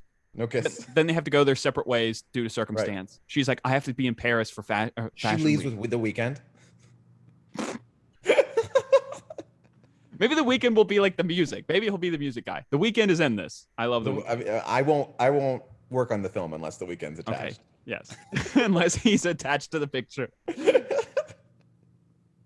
And then what other notes do I have? Yeah. Oh, this one. We have to have this song in there.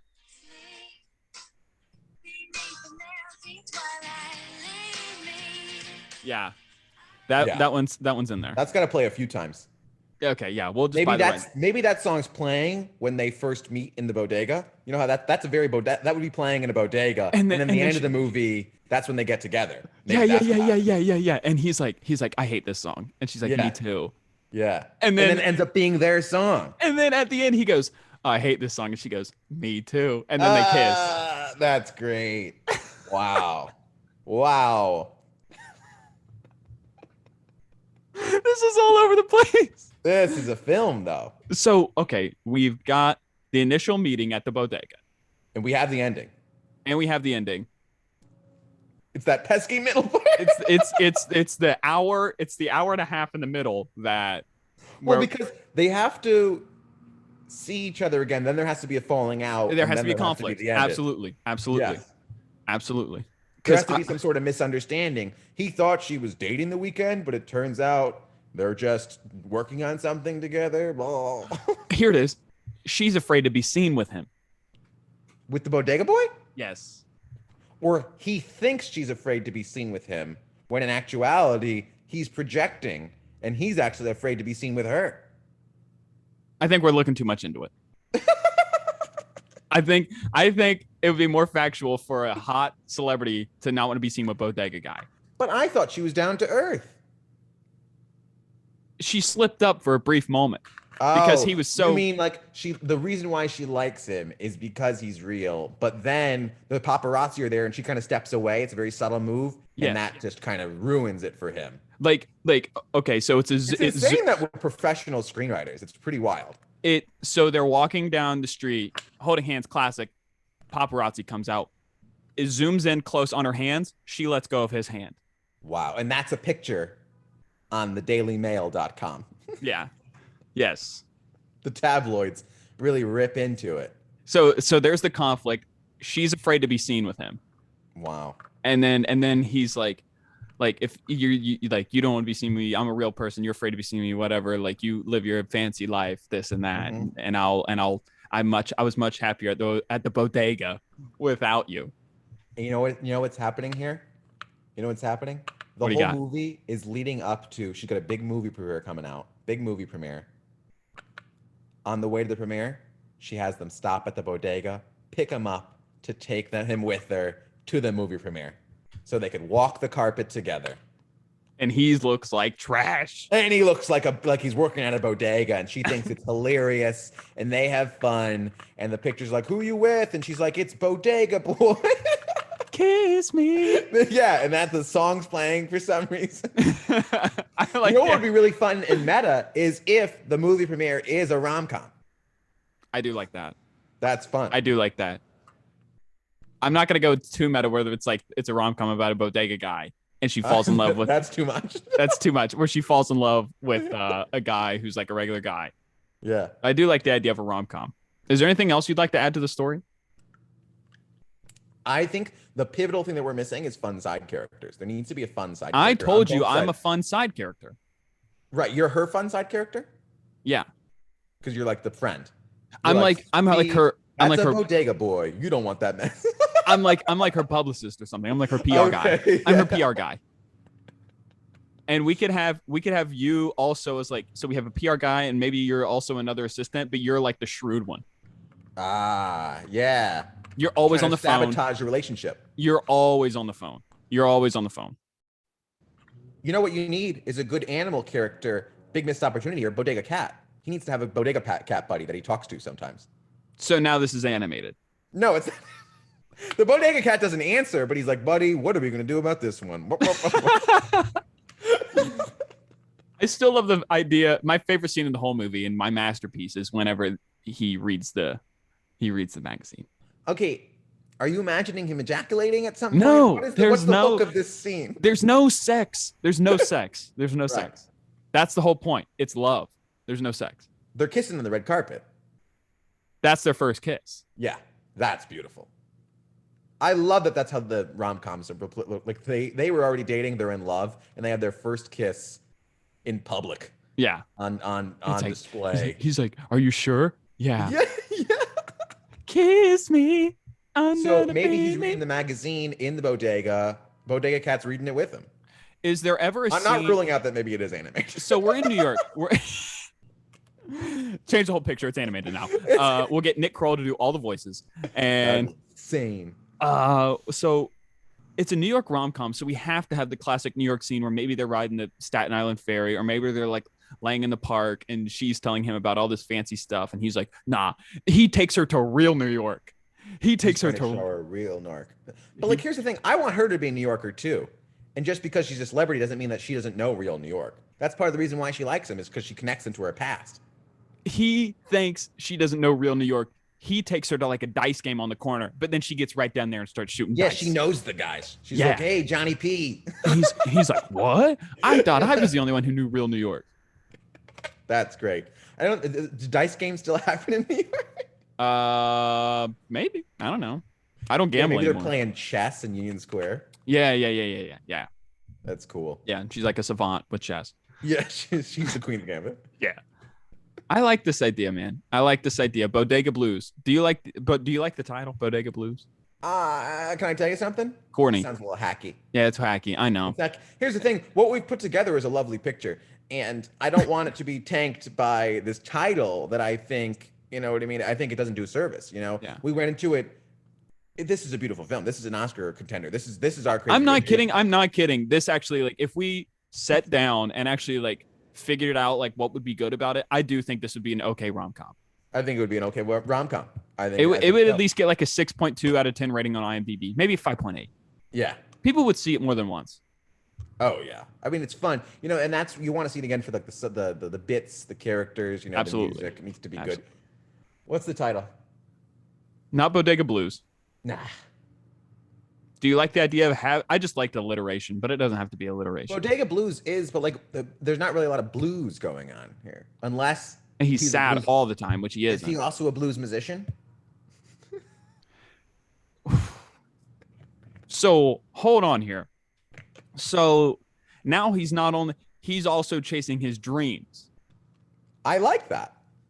So he's not just a lowly bodega guy. He's also like an open micer, but not a comedian. It's like an open mic music singer. Yeah. Yeah. And that would kind of present a little conflict on her end as well. Is like, is he trying to use me for clout?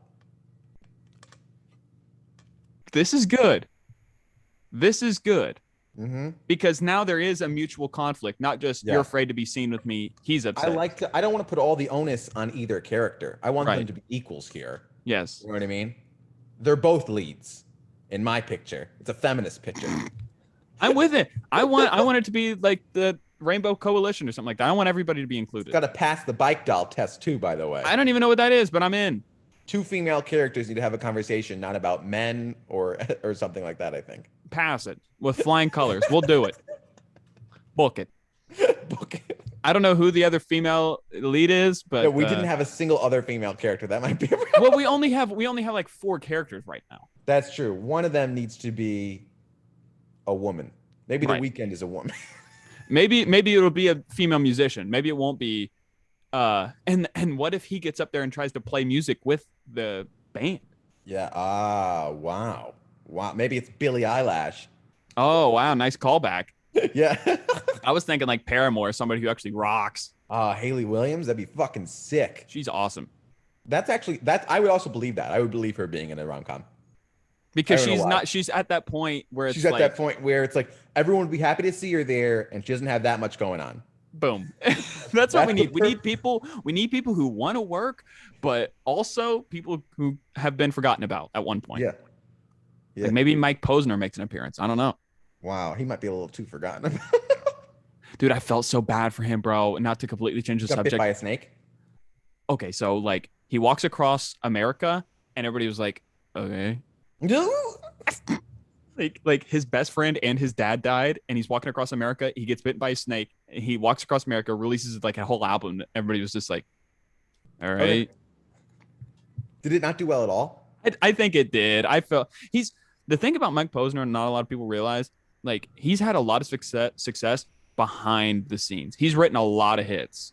He's written a lot of hits. Also, is a curse too is when your first fucking song is the #1 hit or whatever, or a massive hit. Yeah. And then after that, you're always like, oh, what happened to that guy? So even if you see, I'm sure he still has fans and people are listening to his music, but people are like, What a fucking loser. Yeah.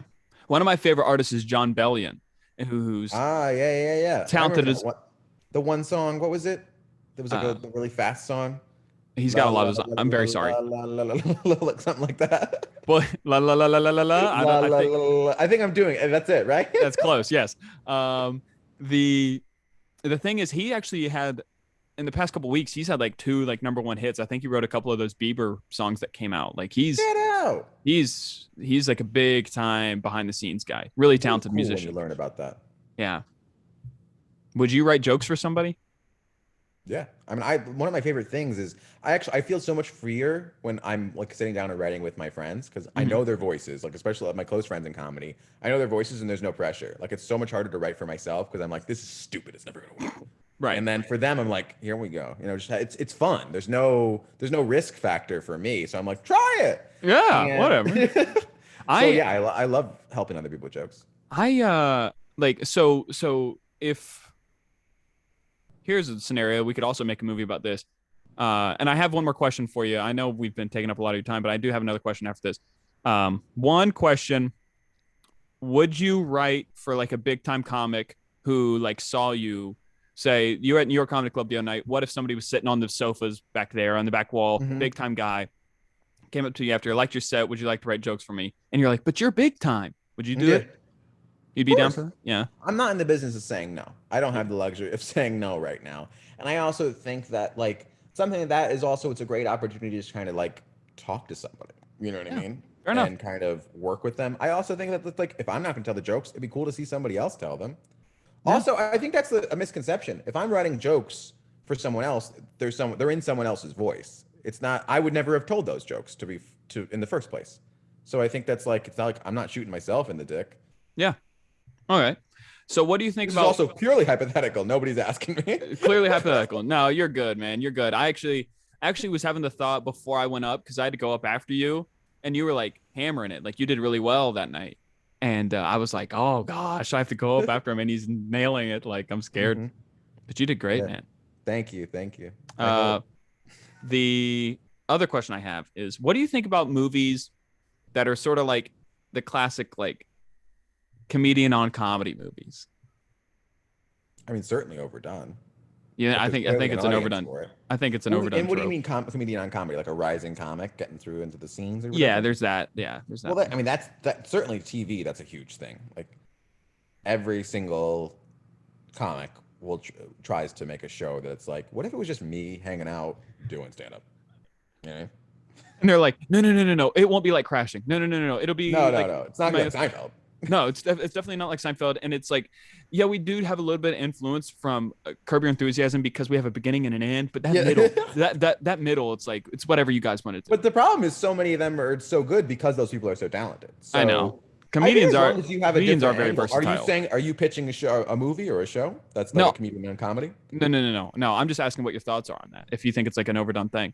I mean, I wrote a pilot and filmed it, and it had nothing to do with comedy. I actually did it. It was a superhero program, Oh, cool. and I was a real estate agent in it. It still starred me. Please don't be ridiculous. But it was, but it was. Were I you was the really villain? Because you have the villain look. as I do this. I'm like, what makes you think You're that? doing the what do they call that? Like, I don't know. It's like a power triangle or something like that. Like all these business speakers do it. It's a thing. Is that what Pyramid, that is? pyramid. I think it's called pyramid. The power pyramid. I no, it's like just like if a morally ambiguous person got superpowers and like I play like the lazy real estate agent who ends up getting it and like that kind of thing. So like it was fun to kind of do that and then I made it. Listen, it got into some festivals. Stop clapping. And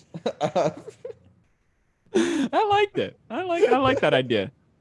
it was fun. Honestly, I had so much fun making it. All I want to do is make more stuff like that. The problem is I have no money and nobody's asking me to make things. So Those are two issues. yeah. The most recent comedian on comedy movie, I never got to see the one that Steve Byrne made, and Steve Byrne told me personally, shout out, that it was the most true to character. Like this is actually what it's really like to be a comedian to make it in comedy.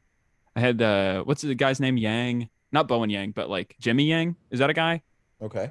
That's a guy. That's an Asian guy, yeah. Yeah, he's the lead. He's the lead in that. He plays what Steve Byrne was, I believe.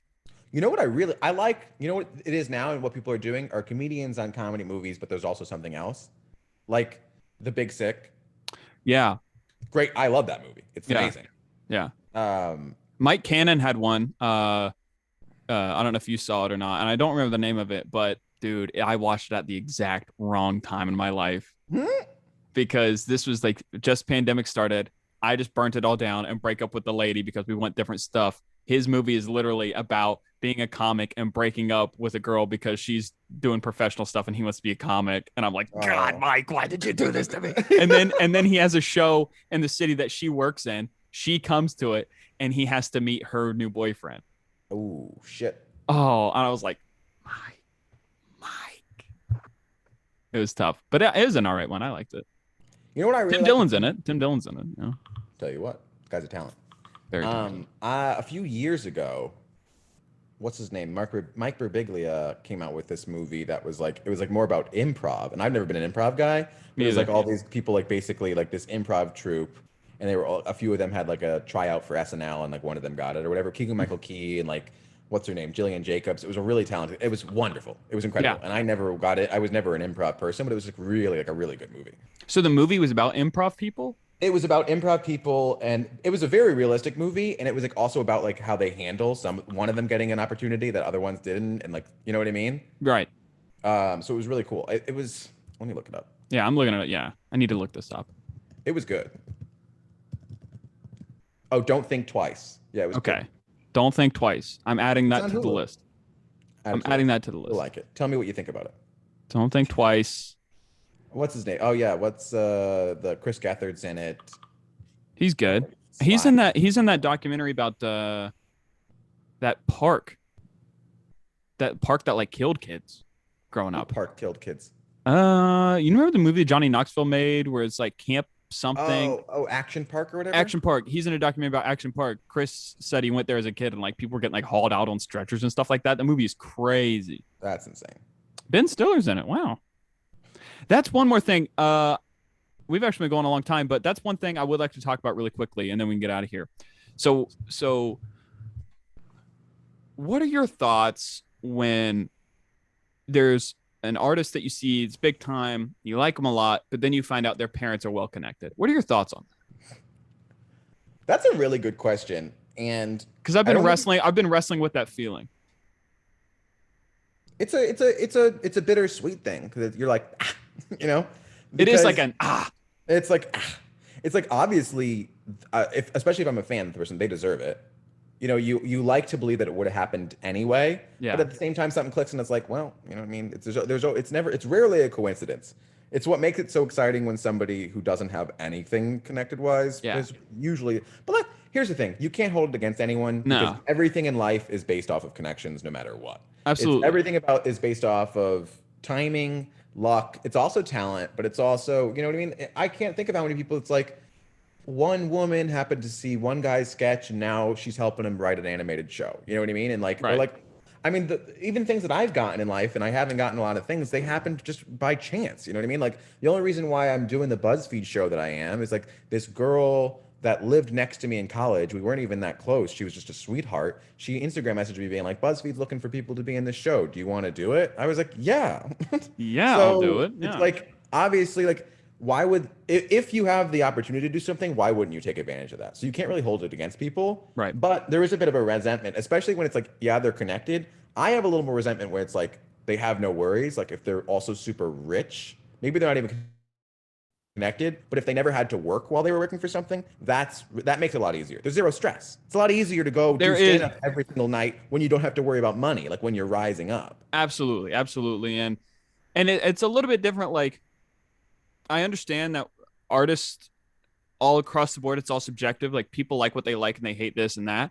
And so it's like you see somebody that's really good and really rich, like Melania and Kroll, grew up without having to worry about anything. Is it true? And but they're hilarious. Yeah. Whereas here I go name dropping. You get a guy like a Dalia, who a lot of people don't like, whose dad was a big time producer. You Yeah. know, it kind of is like, Yeah. you didn't That really was have. one of the best roast jokes that I heard was what's his name? Somebody said Chris D'Elia's what would happen if Dane Cook had a rich father and half the talent. That makes perfect sense. That makes perfect sense. And then Chris like tried to like defend it. He goes, "Oh, you guys think I got things because my dad worked for Boston Legal?" And we're like, "Yeah, that's Yeah, why." yeah, it definitely didn't hurt. Yeah, like what do you mean you were selling scripts and movies at 17? What other 17-year-old gets to do that? You think Yeah, it's this is because you were talented or because your dad could be like, "Hey, do this for me real quick." just emailing Amazon at 17. You guys want to make this? Yeah, I don't. You can't hold it against people, but it's rarely. Because I also have this like Ben Stiller. His dad was an actor. I love Ben Stiller, and that's good callback. Jerry The Stiller, legend.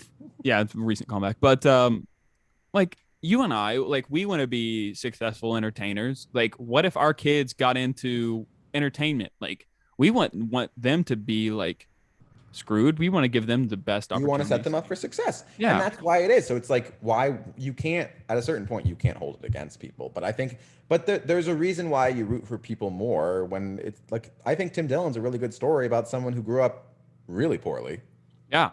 cokehead, Said his terrible mom was like a parents, crazy person. Yeah, crazy mom, and he forged his own path. Like that's somebody who really forged his own goddamn path. So that's cool. I mean, people that were like borderline almost homeless were still doing that. Tiffany Haddish was like living in her car before she broke through. right. I think Kevin Costner was too, or something like that. He's great. So that's sick. So it's like it's nice. It's more uplifting to hear those stories because it's like, okay, so either end of the spectrum it can happen, but I think the rich end, the connected end is obviously the one that happens way more likely. Yeah, and that's just the society we live in. So, and it kind of bums me out sometimes because like when I had to move back home to West Virginia, I would have to drive 20 minutes to McDonald's to like upload my shows and upload TikToks. And I'm like, oh God, like I know somebody who's well connected is definitely going to get things. Yeah. There was that. Well, Who knows? listen. That's why, you become friends with people also because people are enjoyable, but you never know who's going to pop off. I was having a discussion. I was having a discussion with a couple of my non-comic friends last night who are way more funny than any of my comic friends, Hmm. as we all know. And they were like, you know, it's great that you bring on all these guests on your show because like eventually like these people will all like be great and everything and you'll be Hmm. connected with them. And I'm like, yeah, but I don't want to sound like I'm just using them for their name. Like I just like talking to comics, It's and a nice making. bonus. Certain. Yeah, I mean, it I, doesn't I, hurt. It doesn't hurt that I know, like, it doesn't hurt that there's a couple people that I had on here very early on that now have 10K on Instagram. It doesn't hurt, yeah. Hmm. Just to clarify, I'm not one of those people. but you will be because your Instagram Um, reels are great, and I got to post more reels. I'm gonna post one today. oh, thank you very much. I always say to like my close friends in comedy, anytime any one of us gets something, it's good for all of us. You know what I mean? Absolutely, dude. There's enough room at the table for everyone. I'm so tired of Yeah. people thinking like, oh, so and so got it, I can't get it. Well, that's just if you. It's rarely the talented people that say things like that. You'll have that. You'll have that, man. But is there anything you'd like to close out with? I got nothing. I have to pee like a racehorse. Let me This might tell be you one of the something. longest episodes, man. But I really love talking to you. I'm sorry we couldn't talk about crypto and everything. Oh yeah, well, I'm kind of glad. It's pretty depressing. I got in there right before he dressed us as fucking Wario and tanked everything. So I hopped on. I was like, this is gonna jump to $1. I better buy it now. Well, can you answer this for me? Like, why were like the SNL people like not wanting to be on camera with them? I think that was also a rumor. I think there was maybe one. Oh, Because okay. then Pete Davidson came out and was like, honestly, nobody's upset. I don't know who keeps saying that. Oh, okay. Cool. Cool. Cool. Yeah. Cool. He was like, we're trying to figure out who the person who was upset was. So it's like, I don't think, but I think the internet hates him because he's a billionaire, which is understandable. Billionaires shouldn't exist, obviously. But at the same time, he's kind of just a lovable weirdo. He's also, he might be a terrible guy, but he's also a weirdo. That guy's got like some weird skeletons in his Oh, closet. yeah. He's definitely killed a guy. Yeah. Like, I also think it's like odd to spend billions to send people to Mars when you could fix the planet we're on, but that's a yeah, totally different. yeah, you'll have that. You see, it's very weird that all these rich people are buying like land in New Zealand and buying this or Yeah. that. And it's like, what are you guys I always think preparing it's for? funny when like poor people or regular people get behind him. It's like, yeah, you're just jealous of him because he's rich, and it's like, he's not taking you to Mars. He's taking Leo to Mars. Like it's like you're not going on the spaceship. Yeah, people that simp, I don't understand the simping for the billionaires. I will never Yeah, understand that. Like, listen, I respect the guy. I bought Tesla stock as I do well. respect it. You know what I mean? But I want a piece of the pie. I tell you, like, it's been so indoctrinated in people's minds where I'm from that, like, if you work hard, it'll happen no matter what. Like you will get there if you just work hard. And these people Hmm. work like these manual labor jobs, work their fingers to the bone, and like they get like an okay life. Like maybe they have a boat and they get to go out on the river, and that's great. But like it's a drop in the bucket compared to what like the boss man is getting. It Yeah, just like they it's just all simp for these relative. billionaires. It's like, oh, he worked hard and got $1 billion. I'm like, really? Hmm. Was he? He was in the warehouses moving packages. That was him. Yeah, that's one what he was doing. Yeah. Okay. Noted. Bezos was out there on the delivery truck. That was him. Okay. Hmm. Yeah. Never understand that, man. But thanks for popping by, man. Of course. Where can the people follow you at? At Max a Gazillion on all the specials. You can check out MaximilianSpinelli.com. I got some tour dates this summer. Soft Boy Summer Tour. Soft Come on, boy. city near you. I'm so excited to see what happens with that, man. It's awesome to see your success, and hopefully we'll get you on again, and eventually you'll be at the Five Timers Club. We'll get a robe. Actually, we'll get this nice This candle. oak moss I can't wait. candle. A noose post-coital candle. I can't wait. If anybody can get a hold of this candle for me, please let me know. I don't think they make it anymore. I will buy a whole box of them. Thank you. Amazing. All right. Thanks Thanks for having me. stopping by, bud. Bye. Remember to follow me on Twitter and Instagram, Frankosworld _ all that stuff. Sorry, I had to get all that. See ya.